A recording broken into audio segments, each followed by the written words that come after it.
rich one. We have been there for over 40 years now, and our staff there has been actively celebrating that anniversary. We came in force around the time of the Bangladesh Liberation War. We supported some 600,000 refugees, both internally displaced inside Bangladesh and also in West Bengal for some considerable period of time during the conflict and after. We helped to set up the three-river ferry system that was an effort to try to connect the country in the aftermath of the war when the infrastructure was largely destroyed. We also were part of launching the testimony process that went on in Bangladesh for some years. And then subsequent to the conflict itself, have invested heavily in trying to create indigenous not-for-profit organizations in Bangladesh, and have been I suppose you might say, a social investor in literally countless numbers of NGOs that have been birthed and are prospering in Bangladesh today.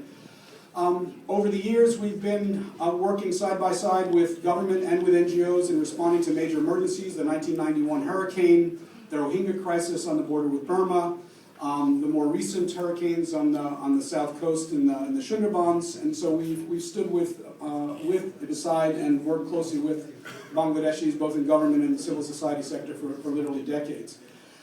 As Shamrukh has said, we have been working assiduously here in Washington for the last 5, 6, 7 years on this issue of trade preferences for Bangladesh. We got involved in this issue because we were very concerned about the opportunities that presented themselves in getting trade opportunities through the WTO trade round some years back, and particularly because it was defined as a development round, as you all remember. In the case of Oxfam, we basically had been seeing trade and globalization as not inherently bad for the poor, but in fact a system in which the rules of the international trading system were in some fashion or other rigged against the poor. And that oftentimes you found countries like Bangladesh or Cambodia or others that were actually paying extraordinary amounts of duties and tariffs and quotas that far exceeded actually what eight countries like my own were delivering to the nation. In the case of Bangladesh, for every dollar we give in aid, we take $4 in tariffs and quotas. And so the point I think that the Foreign Minister was making about if we had combined our aid and trade policies more effectively, Bangladesh would have gotten greater advantage from the U.S. taxpayer than it has achieved to this point. And so we've worked very closely with colleagues here in Washington in the USBAC and other NGOs to try to get that trade preference for Bangladesh and to get the broader bill passed that was mentioned that's been here before Congress. It's in a bit of a lapse, I think, at the moment, but I think those of us who are tracking this want to continue that fight and continue to see if we can get those kinds of special recognition for Bangladesh. The other issue that I want to comment on briefly is just Bangladesh's role and presence on the climate change issue. And Oxfam has been working both here in Washington with Bangladesh Embassy and other colleagues from Bangladesh from the sort of civil society and research community on trying to make the case that if there's any country on earth that where climate change and the effects of climate change are going to have a profound impact, it's going to be Bangladesh.